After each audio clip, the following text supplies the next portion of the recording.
Hello friends, ಎತ್ವಿಕಾ info ಚಾನಲ್ಗೆ ಸ್ವಾಗತ. ನಾನು ನಿಮ್ಮ ಪವಿತ್ರ. ಫ್ರೆಂಡ್ಸ್, ಇವತ್ತಿನ ವಿಡಿಯೋಲಿ ನಾನು ನಿಮಗೆ EPFO ವೆಬ್ಸೈಟಿಂದ UN ನಂಬರ್ನ ಮುಖಾಂತರ ಮೆಂಬರ್ ಪಾಸ್ಬುಕ್ನ ಹೇಗೆ ನೋಡೋದು ಅಂತ ತೋರಿಸ್ತಾ ಇದ್ದೀನಿ.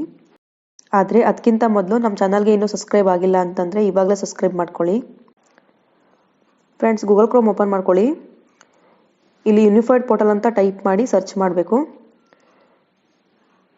ಮೆಂಬರ್ ಹೋಮ್ ಪೋರ್ಟಲ್ಗೆ ನೀವು UN ನಂಬರ್ ಮತ್ತು ಪಾಸ್ವರ್ಡ್ನ ಮೂಲಕ ನೀವು ಲಾಗಿನ್ ಆಗಬೇಕು.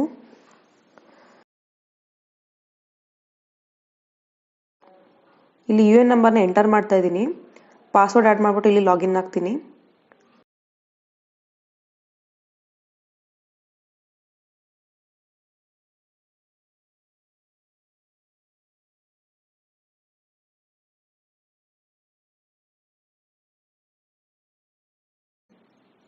ಫ್ರೆಂಡ್ಸ್, ಇಲ್ಲಿ ನೆಕ್ಸ್ಟ್ OTP ಬರುತ್ತೆ ಮೊಬೈಲ್ ನಂಬರ್ಗೆ, ಇಲ್ಲಿ ಎಂಟರ್ ಮಾಡಬೇಕು.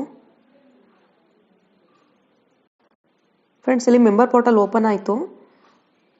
ಪ್ರೊಫೈಲ್ ತೋರಿಸ್ತಾ ಇದೆ. ಇಲ್ಲಿ ನೆಕ್ಸ್ಟ್ ವೀವಲ್ಲಿ ನಾವು ಕ್ಲಿಕ್ ಮಾಡಿದ್ರೆ ಆಪ್ಷನ್ಸ್ ಇದೆ. ಇಲ್ಲಿ UN ಕಾರ್ಡ್ ಆಲ್ರೆಡಿ ಡೌನ್ಲೋಡ್ ಮಾಡೋದು ಹೇಗೆ ಅಂತ ನಾನು ತೋರಿಸಿದ್ದೀನಿ. ನೆಕ್ಸ್ಟು ನೀವು ಪಾಸ್ಬುಕ್ ಲೈಟ್ ಅಂತ ಇರುತ್ತೆ, ಇಲ್ಲಿ ನ್ಯೂ ಪಾಸ್ಬುಕ್ ಲೈಟ್ ಅಂತ, ಇದ್ರ ಮೇಲೆ ಕ್ಲಿಕ್ ಮಾಡಬೇಕು. ಈ ಲಿಂಕ್ ಹೊಸ ಟ್ಯಾಬಲ್ಲಿ ಓಪನ್ ಆಗುತ್ತೆ. ಫ್ರೆಂಡ್ಸ್, ಇಲ್ಲಿ ಮೆಂಬರ್ ಪಾಸ್ಬುಕ್ ಓಪನ್ ಆಗಿದೆ. ಇಲ್ಲಿ ಡೀಟೇಲ್ಸ್ ತೋರಿಸ್ತಾ ಇದೆ. ರೈಟ್ ಸೈಡಲ್ಲಿ ಮೆಂಬರ್ ID ಅಂತ ಇರುತ್ತೆ. ಮೆಂಬರ್ ID ಮೇಲೆ ಕ್ಲಿಕ್ ಮಾಡಿದ್ರೆ ನಿಮಗೆ ಕಂಪ್ನಿ ಡೀಟೇಲ್ಸ್ ತೋರಿಸುತ್ತೆ.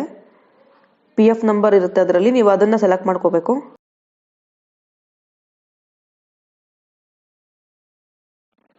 ಫ್ರೆಂಡ್ಸ್, ಇಲ್ಲಿ ಪಾಸ್ಬುಕ್ ಓಪನ್ ಆಗಿದೆ. ಮಂತ್ಲಿ ವೈಸ್ ಕಾಂಟ್ರಿಬ್ಯೂಷನ್ ತೋರಿಸ್ತದೆ ಇಲ್ಲ PFದು. ಇಲ್ಲಿ ನಿಮ್ಮ ಎಂಪ್ಲಾಯರ್ ಕರೆಕ್ಟಾಗಿ ಕಾಂಟ್ರಿಬ್ಯೂಟ್ ಮಾಡ್ತಾ ಇದ್ದಾರಾ ಇಲ್ವಾ ಅಂತ ನೀವು ಇಲ್ಲೇ ಚೆಕ್ ಮಾಡ್ಕೋಬೋದು. ಟೋಟಲ್ ಬ್ಯಾಲೆನ್ಸ್ ಕೂಡ ಇಲ್ಲಿ ತೋರಿಸುತ್ತೆ ಬಾಟಮಲ್ಲಿ. ಫ್ರೆಂಡ್ಸ್, ಈಗ ಮೆಂಬರ್ ID ಚೇಂಜ್ ಮಾಡಿ ಚೆಕ್ ಮಾಡ್ತಾ ಇದ್ದೀನಿ.